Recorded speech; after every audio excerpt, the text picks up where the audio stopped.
قرآن مجید کی آیت میں نے آپ کی خدمت میں تلاوت کی، وَمَن يُؤْمِن بِاللَّهِ وَمَن يَكْفُرْ بِالطَّاغُوتِ وَيُؤْمِن بِاللَّهِ فَقَدِ اسْتَمْسَكَ بِالْعُرْوَةِ الْوُثْقَىٰ انفصام لها، کہ جو شخص بھی طاغوت کا انکار کرے، طاغوت یعنی خداوند کریم کے علاوہ ہر وہ ہستی جس کی پرستش کی جائے، یا یوں کہا جائے کہ خداوند کریم کی ولایت کے علاوہ جتنی بھی ولایتیں ہیں اگر ان ولایتوں کا انکار کیا جائے گویا طاغوت کا انکار کیا گیا۔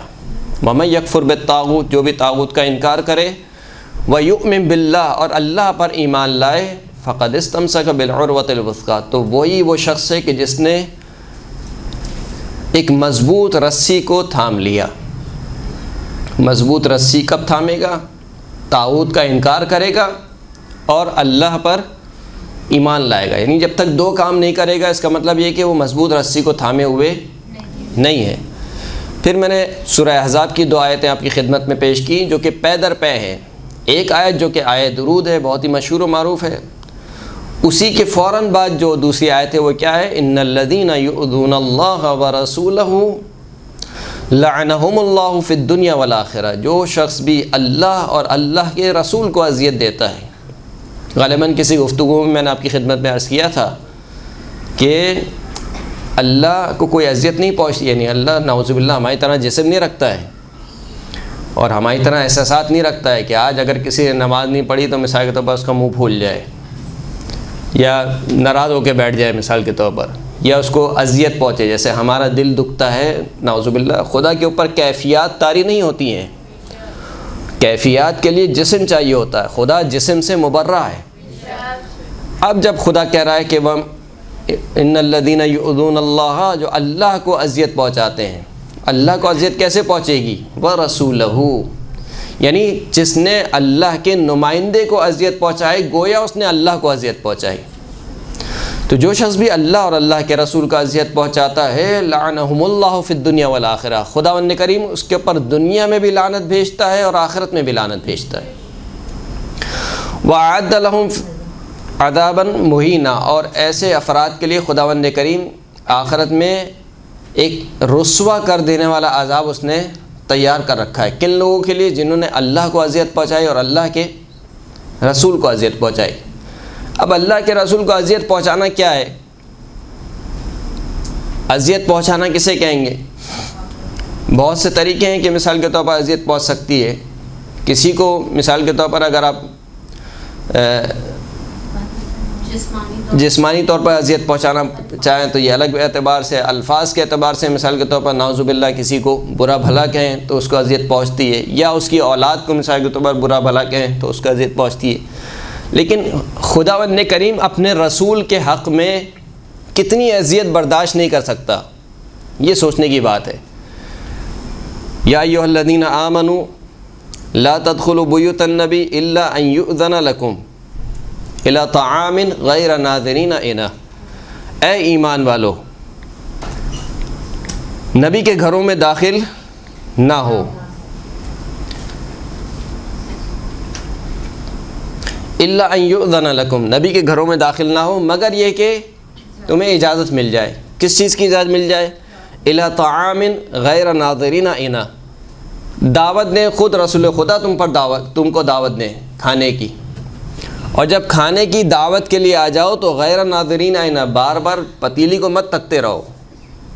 یعنی قرآن کی آیت ہے، جب ہمارے رسول کے گھر پر آ جاؤ دعوت پر، یعنی کھانے کے انتظار میں نہیں رہو، یعنی کھانا پک جائے گا تمہارے سامنے پیش ہو جائے گا، غیر ناظرین اناہ، وہ کھانے کی پتیلی کو مت دیکھتے رہو۔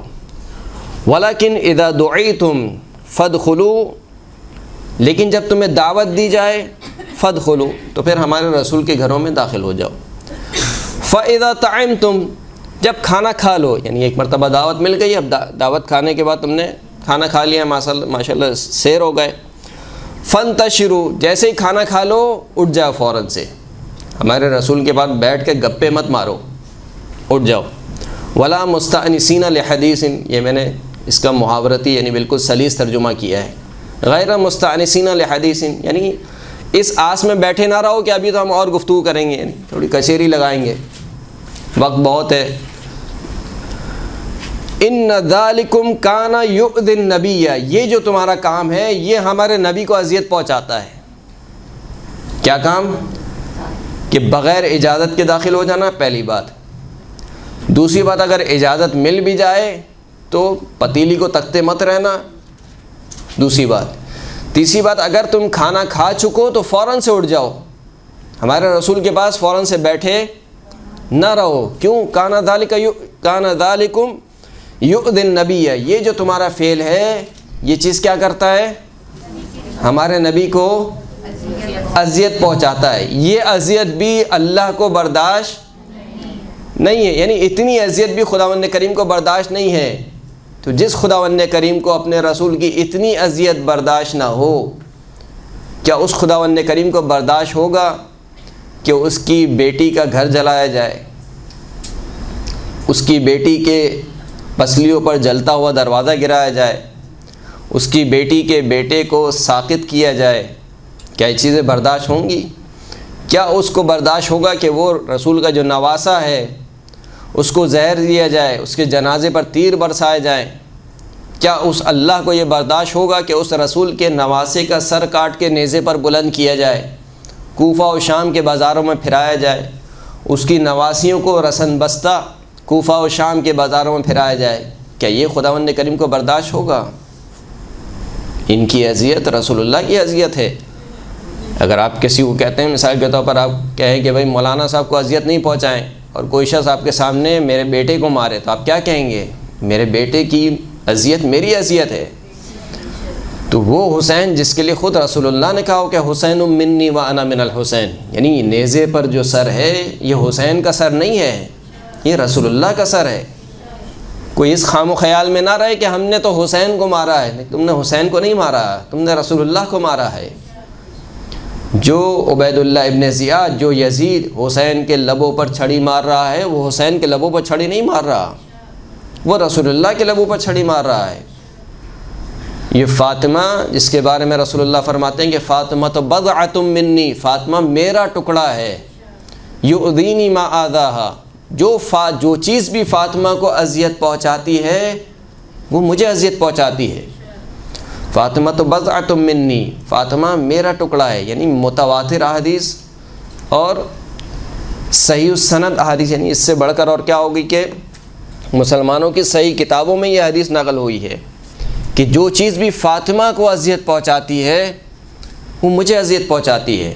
فاطمہ تو بضعۃ منی یؤذینی ما آذاہا، جو چیز بھی فاطمہ کو اذیت پہنچاتی ہے وہ مجھے اذیت پہنچاتی ہے۔ اب اس حدیث کے چلتے ہوئے مسلمانوں نے ایک داستان گڑھی، کہا کہ یہ تو رسول خدا نے اس وقت ارشاد فرمایا تھا کہ جب مولا کائنات نعوذ باللہ بی بی فاطمہ کے ہوتے ہوئے کسی اور سے شادی کرنا چاہتے تھے، تو پھر رسول خدا نے فرمایا کہ فاطمہ تو بضعۃ منی، فاطمہ میرا ٹکڑا ہے، جو چیز فاطمہ کو اذیت پہنچاتی ہے مجھے اذیت پہنچاتی ہے۔ یعنی ان کے بقول جب بی بی فاطمہ کو معلوم ہوا کہ علی مرتضیٰ کسی اور سے شادی کرنا چاہتے ہیں تو بی بی فاطمہ کو اذیت ہوئی۔ بی بی فاطمہ نے نعوذ باللہ رسول خدا کی بارگاہ میں آ کے شکایت کی، تو رسول خدا نے فرمایا کہ جو چیز فاطمہ کو اذیت پہنچاتی ہے وہ مجھے اذیت پہنچاتی ہے۔ ہم کہتے ہیں کہ اگر اس روایت کو صحیح مان لیا جائے تو اس کا نتیجہ کیا نکلے گا؟ ایک مرد کے لیے 4 شادی کی اجازت ہے یا نہیں ہے؟ بالکل ہے، یعنی خود بی بی فاطمہ الزہرا سلام اللہ علیہا کے والد گرامی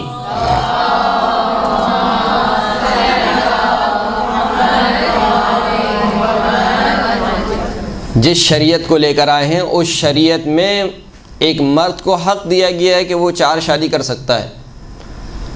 تو اول تو کیسے ممکن ہے کہ وہ شریعت جو خود بی بی فاطمہ کے والد گرامی لے کر آئے ہیں وہ شریعت جب نافذ ہو رہی ہو تو بیوی کو اذیت پہنچے؟ ثم اگر مان بھی لیا جائے تو اذیت پہنچ رہی ہے، تو اذیت ایک حلال کام پر پہنچ رہی ہے یا حرام کام پر پہنچ رہی ہے؟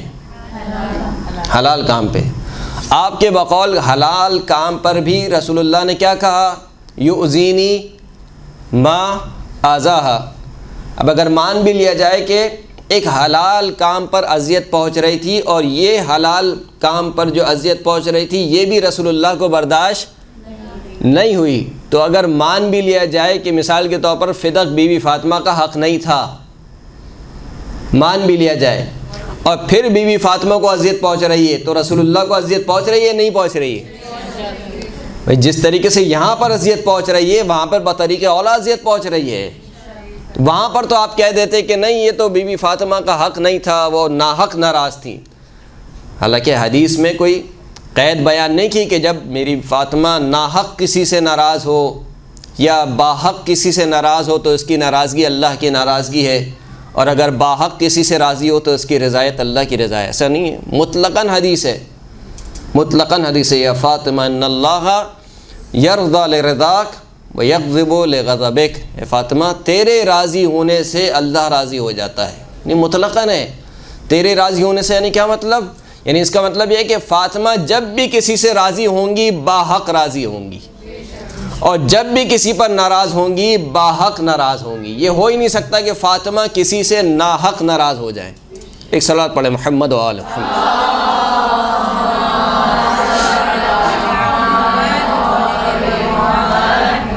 تو دین کی بنیاد عزیزان گرامی، دین کی بنیاد تولا و تبرہ پر ہے۔ آپ ولایت اس وقت تک قبول نہیں کر سکتے جب تک تبرہ اختیار نہ کریں۔ وَمَن يَكْفُرْ بِالطَّاغُوتِ وَيُؤْمِن بِاللَّهِ، طاغوت کا انکار کرنا ہے، اللہ پر ایمان لانا، یعنی نہیں ہو سکتا آپ کہیں کہ جو اللہ حقیقی خدا ہے میں اس کی بھی عبادت کرتا ہوں اور یہ جو مورتی ہے اس کا بھی احترام کرتا ہوں، بالآخر دل نہ دکھے کسی کا، نہیں ہو سکتا۔ توحید کے مرحلے پر جس طریقے سے یہ کام ممکن نہیں ہے کہ آپ اللہ کی توحید کا بھی اقرار کریں اور غیر خدا کی عبادت بھی کریں یا غیر خدا کا احترام بھی کریں، ممکن نہیں ہے آپ کے لیے۔ یعنی آپ کو کہا جائے کہ آپ مسلمان نہیں ہیں، آپ موحد نہیں ہیں، توحید پرست نہیں ہیں، کیوں؟ آپ کہیں گے میں اللہ کو تو مان رہا ہوں، کہا نہیں اللہ کو تو مان رہے ہو لیکن غیر خدا کا انکار نہیں کر رہے۔ لا الہ الا اللہ، پہلے نفی ہے بعد میں اقرار ہے، جب تک نفی اور اقرار نہیں ہوگا اس وقت تک کلمہ مکمل نہیں ہوگا۔ توحید کے مرحلے پر بھی یہی ہے، نبوت کے مرحلے پر بھی یہی ہے۔ آپ یہ نہیں کر سکتے کہ میں رسول اللہ کو بھی مانتا ہوں، مسیلمہ جو کذاب ہے اس کو بھی مانتا ہوں جس نے نبوت کا جھوٹا دعویٰ کیا، رسول اللہ کی نبوت کا بھی اقرار کرتا ہوں اور فلاں جو جھوٹا نبی ہے مثال کے طور پر اس کا بھی احترام کرتا ہوں۔ نہیں ہو سکتا۔ آپ یہ نہیں کر سکتے کہ میں رسول اللہ کا بھی اتنا ہی احترام کرتا ہوں جتنا ابو جہل کا احترام کرتا ہوں۔ ممکن ہے آپ کے لیے؟ ممکن نہیں ہے۔ نہیں کہہ سکتے کہ میں رسول اللہ کا بھی احترام کرتا ہوں بعین نہیں اسی طریقے سے ابو لہب کا بھی احترام کرتا ہوں، بالآخر رسول خدا کے چچا تھے۔ یہ رشتہ داریاں اللہ نے ختم کر دیں، وہی رشتہ داری باقی رکھی کہ جو ایمان پر استوار تھی، جو ایمان سے خارج ہو گئی۔ کہا تبت یدا ابی لہب، ابو لہب کے ہاتھ ٹوٹ جائیں چاہے رسول کا چچا ہو۔ تو اب اگر کوئی جوش میں آ جائے اور رسول اللہ کی محبت میں کہ وہ تو رسول کے چچا تھے اور ان کی بھی نعتیں پڑھنے لگے، نہیں ہو سکتا یہ کام، درست ہے؟ جس طریقے سے یہ کام توحید کے مرحلے پر نہیں ہو سکتا، نبوت کے مرحلے پر نہیں ہو سکتا، تو امامت کے مرحلے پہ کیسے ہو سکتا ہے؟ یعنی آپ مولا کائنات کی ولایت کا بھی اقرار کریں اور پھر منبر سے ان لوگوں کے فضائل بھی پڑھیں کہ جنہوں نے مولا کائنات کی ولایت کو غصب کیا، کیسے ممکن ہے؟ تولی ولایت اس وقت تک مکمل نہیں ہوگی جب تک اس کے ساتھ براءت نہ ہو، براءت نہ ہو۔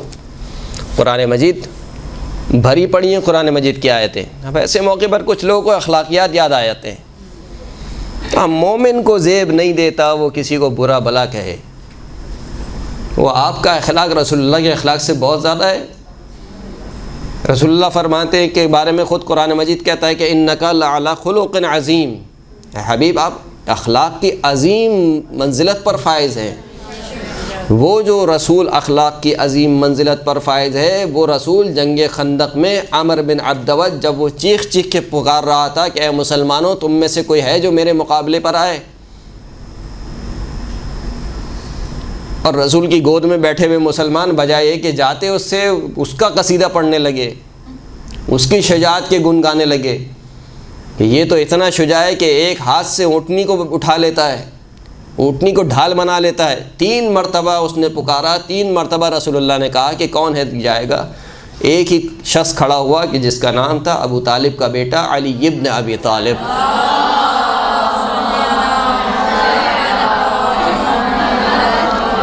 یہاں تک کہ عمر بن عبدود یہ کہتا ہوا نظر آتا ہے کہ میرا گلا سوکھ گیا ہے تمہیں پکارتے پکارتے، یعنی حل میں مبارزین کہتے ہیں کوئی میرے مقابل میں آئے، میرا گلا سوکھ گیا ہے۔ کہا تم کیسے مسلمان ہو؟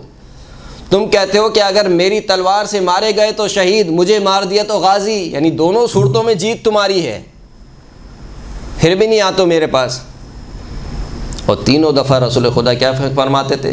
من لہذا الکلب، کون اس کتے کے لیے ہے؟ کون رسول؟ جو اخلاق کی عظیم ترین منزلت پر فائز ہے، وہ کہہ رہا ہے کہ من لہذا الکلب، کون ہے جو اس کتے کی زبان بند کرے؟ تو آپ کا اخلاق رسول اللہ کے اخلاق سے زیادہ ہے۔ بڑے مسلمان کچھ بھولے بھالے بنتے ہیں کہ نہیں بس یزید جو ہو گیا انشاءاللہ اللہ سب کو بخشنے والا ہے، تو پھر صحیح ہے، پھر شیطان کے لیے بھی آپ کہیے، کیوں پڑھتے ہیں آپ اعوذ باللہ من الشیطان الرجیم؟ کیوں بار بار آپ شیطان کو برا بھلا کہتے ہیں؟ شیطان کے لیے بھی سافٹ کارنر رکھیے کہ انشاءاللہ خدا اس کو بھی بخش دے گا۔ ہم اپنی زبان کیوں گندی کریں اعوذ باللہ من الشیطان الرجیم کہہ کر؟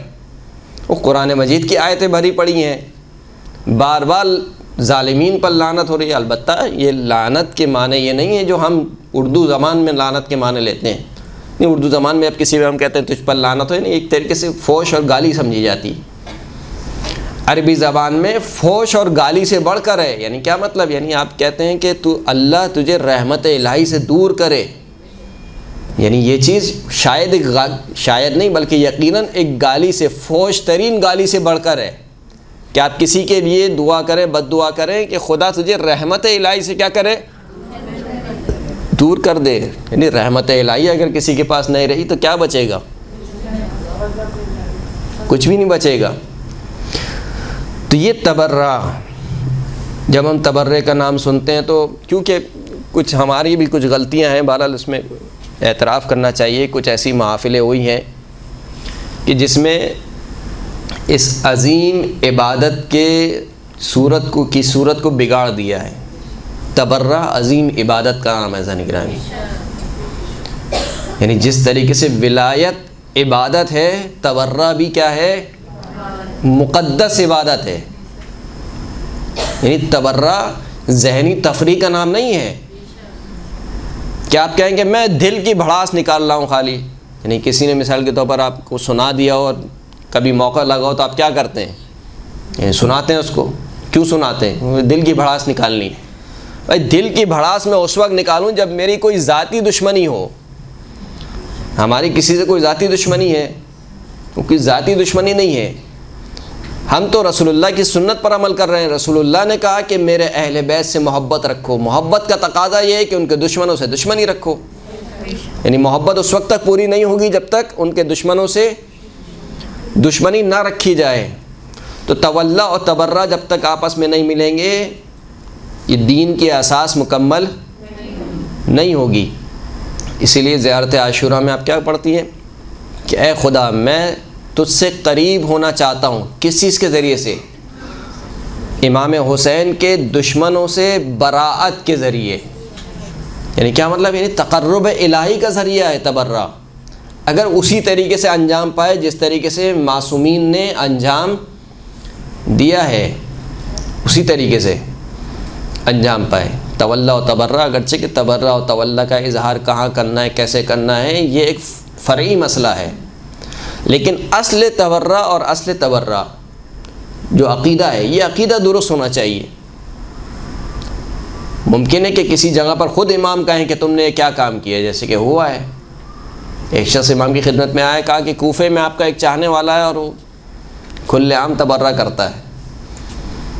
تو امام نے کہا کہ تمہیں کیا ہوا ہے، کیا تم نے قرآن مجید کی آیت نہیں پڑھ رکھی ہے کہ تم ان کے جھوٹے خداؤں کو گالی نہ دو تاکہ وہ تمہارے سچے خدا کو گالی نہ دے۔ ایک مرتبہ یہ کہ تبرہ آپ کو کہاں کرنا ہے یہ ایک الگ مسئلہ ہے، لیکن تبرہ کرنا چاہیے یا نہیں کرنا چاہیے اس میں تو کوئی یعنی ڈیبیٹ ہی نہیں ہے۔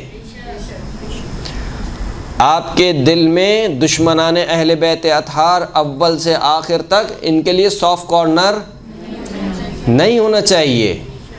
اب اس کا اظہار کہاں کرنا ہے یہ الگ مسئلہ ہے، اظہار بھی کرنا ہے، ایسا نہیں کہ نہیں کرنا ہے، لیکن کہاں کرنا ہے اور کیسے کرنا ہے یہ ایک الگ مسئلہ ہے۔ التقیۃ دینی و دین و آبائی، تقیہ میرا دین ہے اور میرے آباء و اجداد کا دین ہے۔ جس نے قیام قائم سے پہلے تقیہ کو ترک کیا گویا اس نے دین کو ترک کیا۔ لہذا تولا و تبرہ دین کی اساس ہیں اور ہر مرحلے پر تولا و تبرہ ضروری ہے، توحید کے مرحلے پر بھی، نبوت کے مرحلے پر بھی اور امامت کے مرحلے پر بھی۔ کچھ احادیث ہیں جو آپ کی خدمت میں پیش کرنا چاہتا ہوں۔ ایک صلوات پڑھیں محمد و آل محمد۔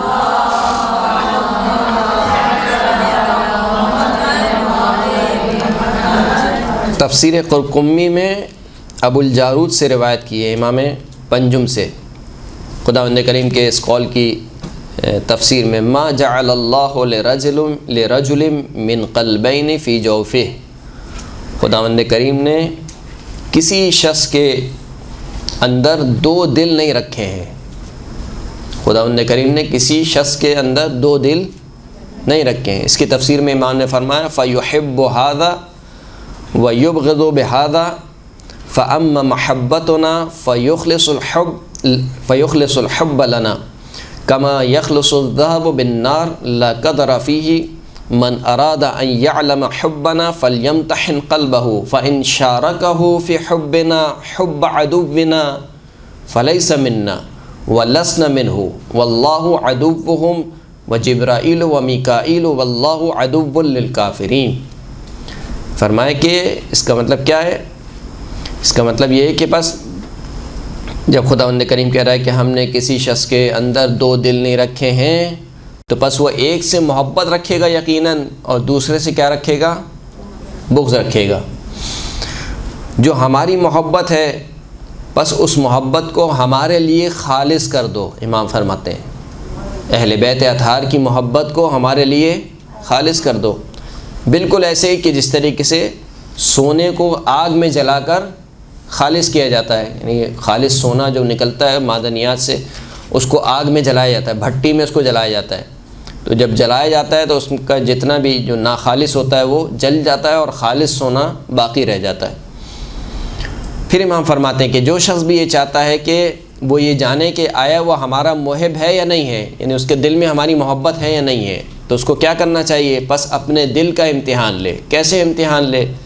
بس اگر ہماری محبت میں ہمارے دشمن کی محبت کو شریک کرے، یعنی ہم سے بھی محبت ہو اور ہمارے دشمن سے بھی محبت ہو، فلیس منا، پس وہ ہم میں سے نہیں ہے، ولسن منہ، اور ہم بھی ان میں سے نہیں ہیں، یعنی حسین بھی رضی اللہ اور یزید بھی رضی اللہ، ایسا نہیں چلے گا، یہ نہیں ہو سکتا۔ ایک نیام میں دو تلواریں نہیں رہ سکتی، یا ان سے محبت کرے یا ان سے محبت کرے، درست ہے؟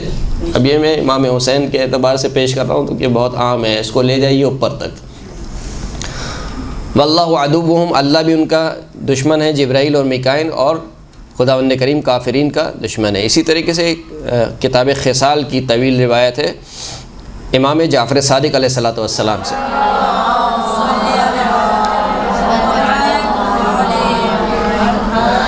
فرماتے ہیں کہ حب اولیاء اللہ واجب والولایت لہم واجبہ، اللہ کے اولیاء سے محبت رکھنا واجب ہے اور ان کی ولایت رکھنا واجب ہے، والبراءۃ من اعدائہم واجبہ، اور ان کے دشمنوں سے اظہار براءت۔ اظہار براءت کے کیا مطلب ہے؟ یعنی لا تعلقی، ہمارے ان سے کوئی تعلق نہیں ہے، اور اظہار براءت کا سب سے جو اہم ترین حصہ ہے وہ یہ کہ وہ ان کے حق میں بد دعا کرتا ہے، یعنی لعن کرتا ہے، ان پر نفرین کرتا ہے۔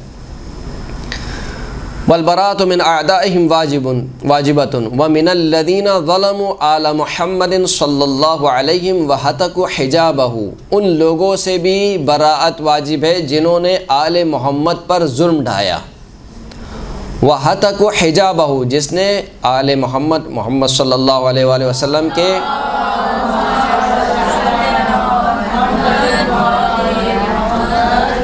ان کے حجاب کو پارا پارا کیا۔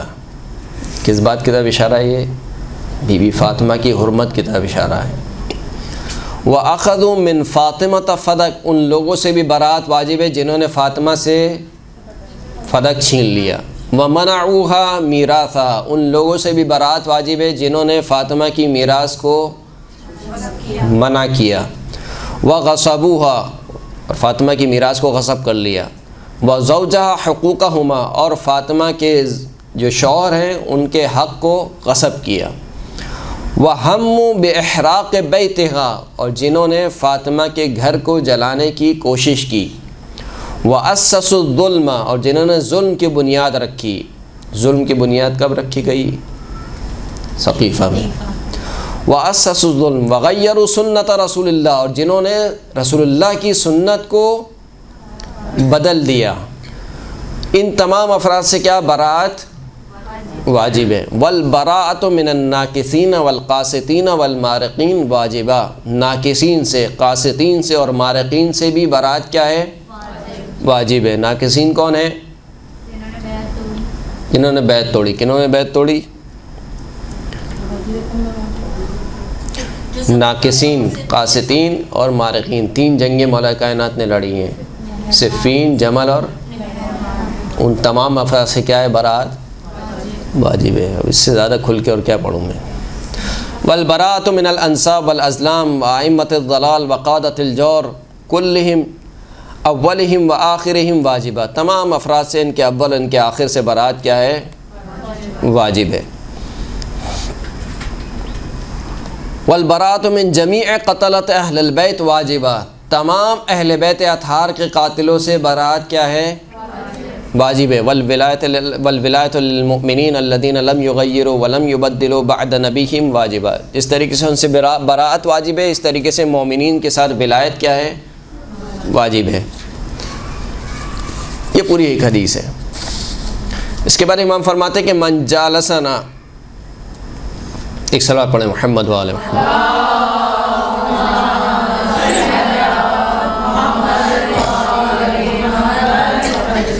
من لم يعرف سوء ما أتى إلينا من ظلمنا وذهاب حقنا وما ركبنا به فهو شريك من أتى إلينا فيما ولينا به، جس شخص کو کوئی پرواہ نہ ہو کہ ہمارے ساتھ کیا کیا گیا،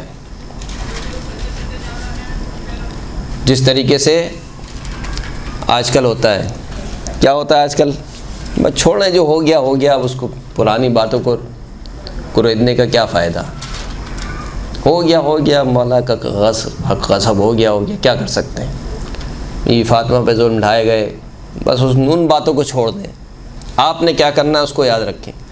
فرماتے ہیں کہ جو شخص اس کو کوئی فکر نہ ہو، جو نہ جانتا ہو کہ ہمارے ساتھ کیا برا فعل انجام دیا گیا، ہم پر کیا ظلم ڈھایا گیا، جو شخص کو اس کی پرواہ نہ ہو کہ ہمارا حق غصب کیا گیا، فَهُوَ شَرِيكٌ، پس ایسا شخص شریک ہے اس شخص کے ساتھ جس نے ہم پر ظلم ڈھایا ہے۔ جس کو کوئی پرواہ نہ ہو کہ ہمارے ساتھ کیا کیا گیا، بس وہ کہے کہ نہیں، بس آج کے دور میں بس مسلمانوں کو اکٹھا ہونا چاہیے، فنا ہونا چاہیے، فنا تقریریں، وہ ساری باتیں اپنی جگہ درست ہیں، لیکن آپ کہیں کہ نہیں، یعنی وحدت مسلمین کا سودا اہل بیت اطہار کے دشمنوں سے ان کی تعریف کے عوض نہیں کیا جا سکتا، ان کو قبول کرنے کے عوض نہیں کیا جا سکتا۔ یہ الگ بات ہے کہ صحیح ہے۔ بہرحال